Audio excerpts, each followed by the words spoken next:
kung mahusay ang pagkakalap ng mga ebidensya.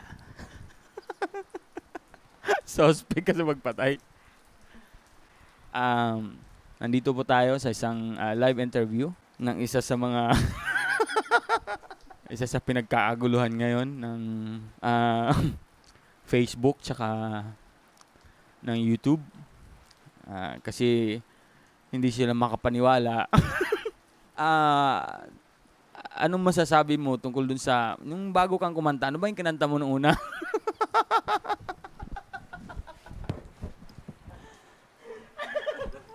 Anong kinanta mo nung una? Only reminds me of you.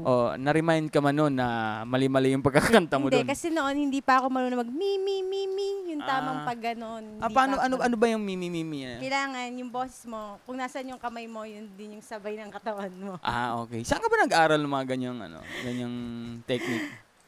Sa Rusi Conservatory of Music. Rosie? Hindi sa Yamaha, Rosie talaga? Rusi. May Rosie na pala ngayon. Tuturuan ka nila doon kung paano yung tamang paghinga. Paghinga? Bakit ano ba doon? Hindi pwedeng, hindi ka ba marunong huminga?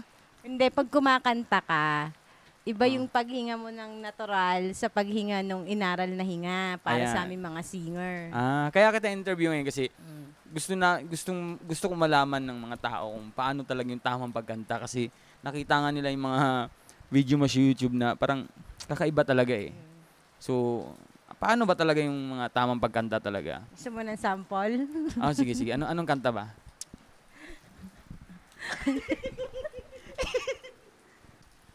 Di ba may pinaparinggan ka daw na napakagaling na singer? Meron. Na gusto mo raw... Gusto ko siya ilang paso. Gusto ko yung yung sampulan mo nga doon sa isang song na pwede mo siyang ilang paso. Anong song? Song? Song. Kanta nga tanga eh. Hindi, inulit ko lang. Inulit mo yan. Kasi song eh. Song. Kanta yan, song. Anong gusto mo? Yung ikaw, kung ano talaga yung gusto mo na song na alam mong yun ang pambato mo para matalo mo yung mga magagaling na singer. Gusto ko yung Gusto mo yung bago kong kinanta? Alin doon? Huwag na yun. Kung sakali bang kunin ka ng ito na lang. Kasi meron dong banda na gusto kang kuning maging female vox. Anong masasabi mo nun sa mga kamembro mo? Kasi mga nag-aral yun ikaw sa Rosie. Ano masasabi mo kay Yuan? Kay Yuan. Kasi si Yuan kasi yung pagiging kalbo niya, yun yung pinaka-inaral niya kung paano pagtamang pag-ahit ng buhok. Kasi yung pagda-drums nun, masasabi ko lang, magaling, talagang magaling. Kaya lang yung sa sobrang galing niya, kaya siya nagpakalbo para yung pawis niya, hindi siya masyado tumatama sa mukha. Hindi katulad ng gitarista. Ito may katuwaan lang, peace lang walang. Sinong gitarista? Anong pangalan? Bawal lang doon. Sabi nakalagay bawal. Tatang? Tanga? Seryosong account yun. Bawal yun. Bawal. Kaya nga, tago na lang natin siya sa pangalang Zhao Ming.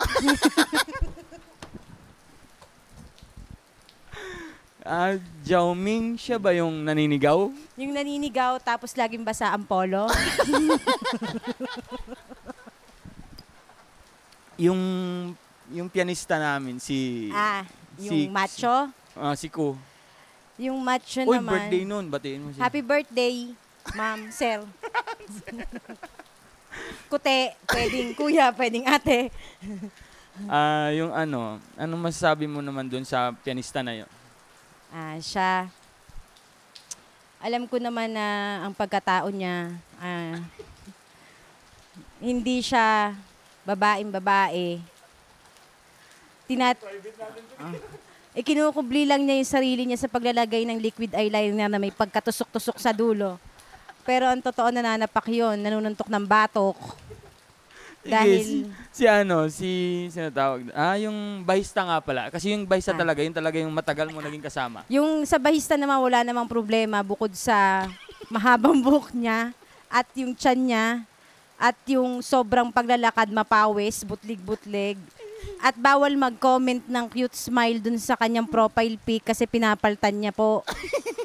Kasi po siguro po nakikiliti ang tumbong. Napapasaya daw po siya ng mga ganong klaseng comment.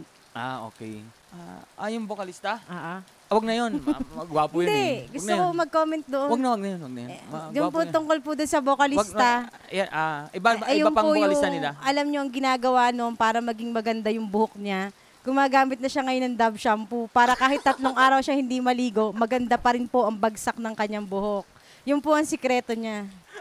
Kaya kung meron po kayong mga dagdag katanungan, tumatanggap po ako ng mga tanong. Ito naman, ito personal sa love life mo. Sino naman, kumusta naman kayo ni Kuya Eddie?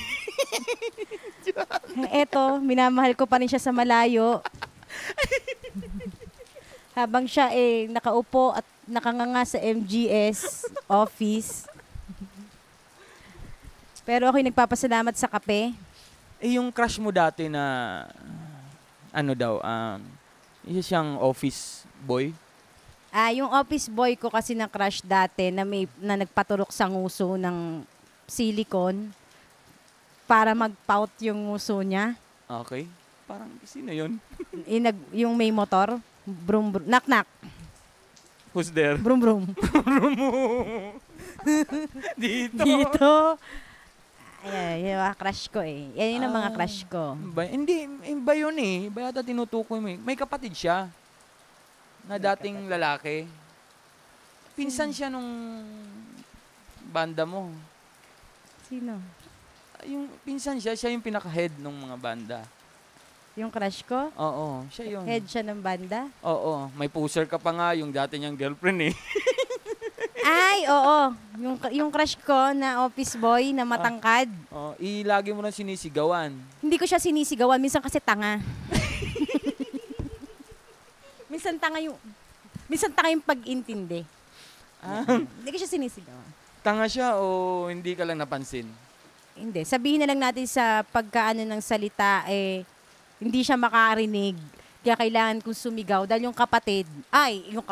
Wag na, sige na, okay gusto mo na. makilala yung kapatid? Hindi. Salamat. Yung kapatid nun, yung kapatid nun kasi salamat po sa sobrang kaanuhan sa buhay. Okay na po, okay.